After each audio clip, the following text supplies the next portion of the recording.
Benvenuti listeners, and welcome back to the Anglo-Italian pod. It's that time of week again where you get to listen to our beautiful voices, and as always, you are here with me, Rory Criscuolo. You can follow us on Twitter at ItalianAngloPod, and... You're here with Tommaso and you can find us on Instagram at Anglo-Italian-Pod. Rory, how are you feeling today? I'm okay. I'm currently watching Arsenal. Well, it's half-time, so of course we record on Thursday evenings. It's 0-0, and all I've managed to see is our keeper make a very good save, so it looks like Mulder are potentially the better team. But I don't want to talk about Arsenal yet. Tommy, how are you?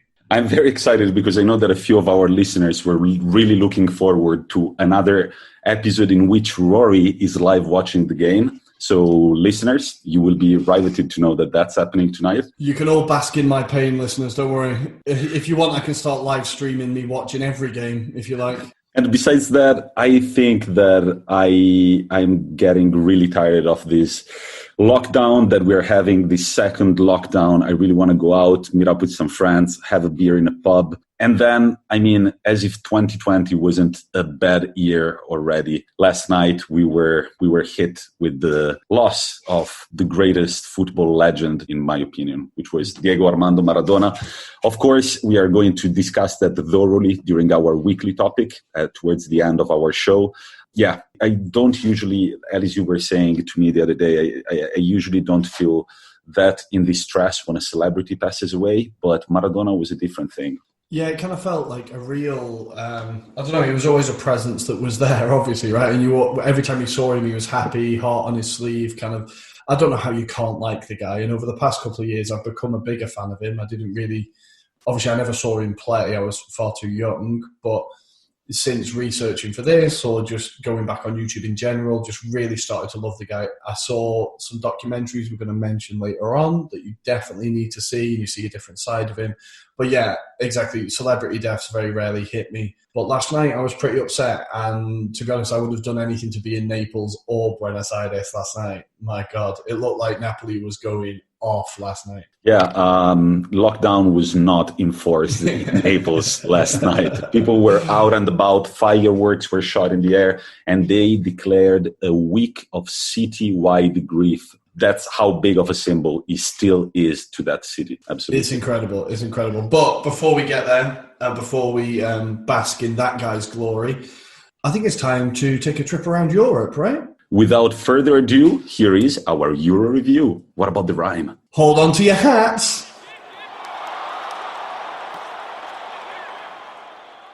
And welcome, listeners, to our Euro review. Champions League action. I'm actually liking one of the few positive sides about coronavirus is that we get to see Champions League football week in, week out.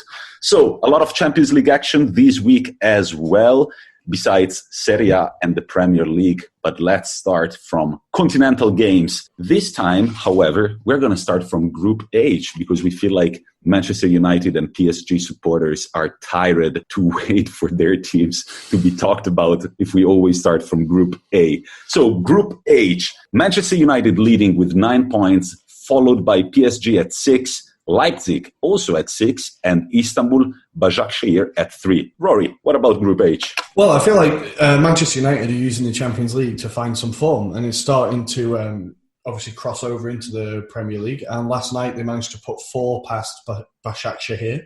And considering the last time they went out, they were beaten quite handedly by them. It's shown quite a quick and sharp upturn in form. But as always with Manchester United, the person who caught the eye was Bruno Fernandes. And it got me thinking that maybe he could be the best signing United have made since Ferguson left. It's hard to think of another player that's had as big an impact at that club since Ferguson left, really. You're much more knowledgeable than me about the Premier League, so I will leave you thinking about that one. But in general, I think that Bruno Fernandes is one of the most impactful signings we've seen in Europe over the last 2 years. Other names that come to my mind are Lukaku at Inter last year, Haaland at Borussia Dortmund, and then it's got to be Bruno Fernandes, not necessarily third behind Lukaku and Haaland. They're all up there, and right now he's really catching the eye because Also, the other two are forwards, strikers. So that's what they're supposed to do. Bruno Fernandes was born as an offensive midfielder, and he's delivering week in, week out. And the thing is, he's turned around and he's now basically forced Pogba out of the team now. Like, Pogba can't get a start. So he's come in and he's basically made that midfield his own. He's starting to make Fred and McTominay look a bit more secure. He's having a bit more license to go forward. Obviously, yes, Fernandes, he does get a lot of penalties. United get a lot of penalties.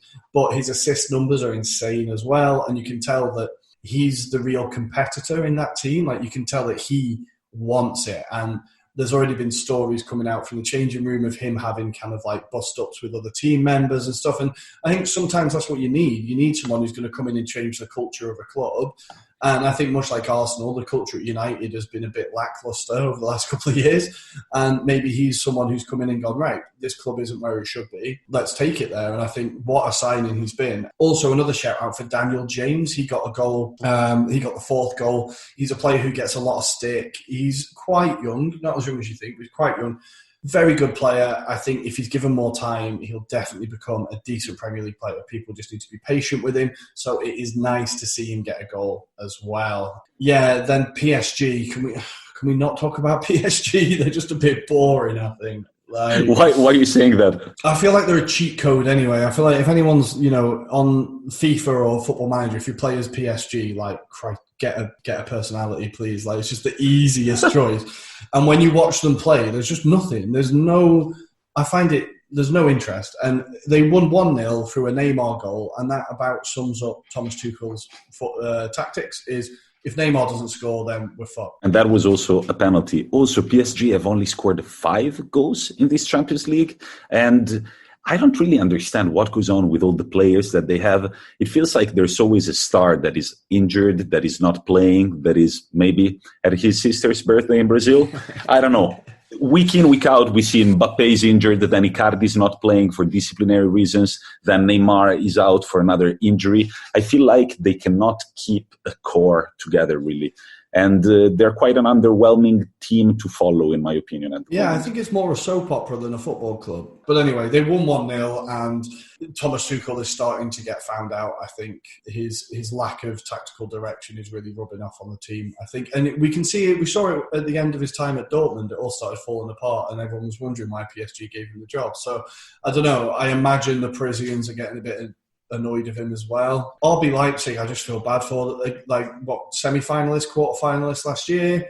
Really good team. They've just been handed quite a difficult group. But they're sitting at 6 points together with PSG. So, I mean, it's an interesting group. 2 games to go, just like for every other group. But I don't know. I'm not so confident that PSG, if they keep playing like this, I don't know if they will make it.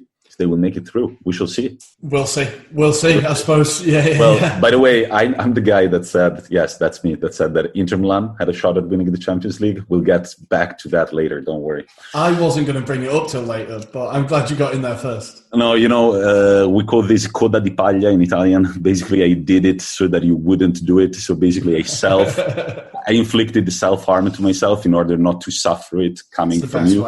It's the best way. Let's get to the G spot, and I mean Group G. Barcelona, one of the teams that has already qualified, just like Juventus, with 9 points. And Dinamo Kiev and Ferencvaros, I learned it's a correct pronunciation. Thank you very much for your appearance. We'll probably see you next year.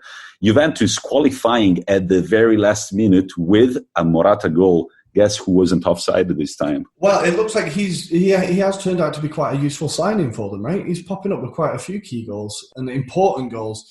But yeah, they got a last-minute winner against Ferencvaros, who did go 1-0 up, which must be amazing for that. Like, for the Ferencvaros fans, can you imagine going 1-0 up against Juventus? Like, that's crazy, right? And what about the players celebrating just like Cristiano Ronaldo, the goal scorer? Put the Cristiano Ronaldo celebration with Cristiano Ronaldo staring at him, and I thought that was hilarious. Like, you win the day, despite the final result. Yeah. And then, of course, in the other team in the group, Barcelona, got a very convincing win. But weirdly, they now have more points in the Champions League than they do in La Liga. 11 points. 11 points. So they've got 1 point less in La Liga than they do in the Champions League. I don't remember the last time I had to scroll down this much to find Barcelona in the La Liga table. It's beautiful. It feels like maybe Koeman, talking of clubs that's a soap opera and not a football club, Barcelona is the same thing, I think. They've brought in Koeman with no real idea. Messi looks, I don't know if he's down tools or he's just not interested or the system doesn't fit him somehow. I don't know, but it all seems to be going a bit stale there, right? Yeah, he wanted to leave and they forced him to stay. That's what happens when you do that with players, I feel like. Yeah. What about Group F? So Rory? Group F, our favourite man, our favourite Norwegian, Erling Haaland. We have two ridiculous stats for you listeners, so listen up. It feels like they sprout just like mushrooms, Every day there is a new Haaland stat that makes you shiver. Let's hear this time what we've got. So after getting 2 midweek, he now has 16 goals in 14 games in the Champions League. Can you repeat that? So 16 goals in 14 Champions League games. And then I saw this great tweet. In his career, he has had 90 shots, right? And he has scored 70 of them. The conversion numbers are insane. Like, it's someone that maybe you could think, well, maybe someone will outscore Ronaldo. If that is an insane conversion rate, right? Yeah, and the crazy thing is that he scored 4 on Sunday. He scored 4 on Sunday, and then he goes into the Champions League and scores 2, and he got subbed. And I really like that the manager looked at him and he did the 2 with the fingers, and he was asking me, "Why did you score only 2?" And Alan looked at him, and I was like, "Go F yourself," But no, man, it's one of those teams now that, as we were discussing last week, it's so fun to just see, Dortmund have scored. You click on your little app, and when you read the Haaland, you're like, of course it's him. Of course. And like we said before, that team looked like a great team to be around at the moment. Jadon Sancho, Gio Reyna, they've got some really good young players there. It's what Dortmund always does. It's what they're known for. But I think this squad, in about 10 years' time, we'll be looking back and going, oh, do you remember that Dortmund squad? They were amazing. Yeah. I reckon it's that kind of vibe off them, I think. In the group, we have Lazio. So, Tommy, tell us about Lazio. I don't think that many people saw Lazio making 8 points out of 4 games without a single loss. So 2 wins, the latest of which came last night, 2 draws, and they're just looking good. They're looking confident. They are not through yet because Dortmund are sitting at 9, Lazio at 8, and Club Brugge at 4 points. So anything could happen.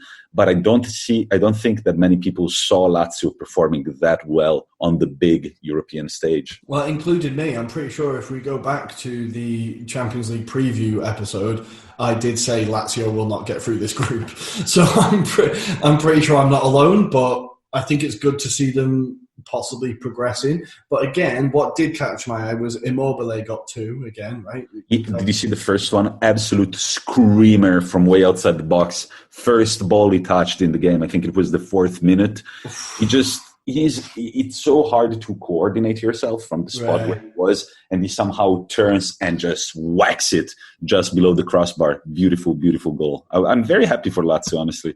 I didn't expect them. I expected them to go through, but I expected them to maybe pick up a loss in the first 4 games. They've done really well, and especially for a team that we've said, if Immobile doesn't score, they tend to run out of ideas, and he's not been playing for them every game, and they've managed to remain unbeaten in the group, and I would say now they'll probably go through, right? So fair play to they are one of the right? Yeah, to the Laziali, yeah. They're one of the few unbeaten teams in the Champions League this year. There aren't that many. There are some, but being up there with the big names like Bayern Munich, Manchester City, and Barcelona, I think it's a reason to be proud of yourself, I guess.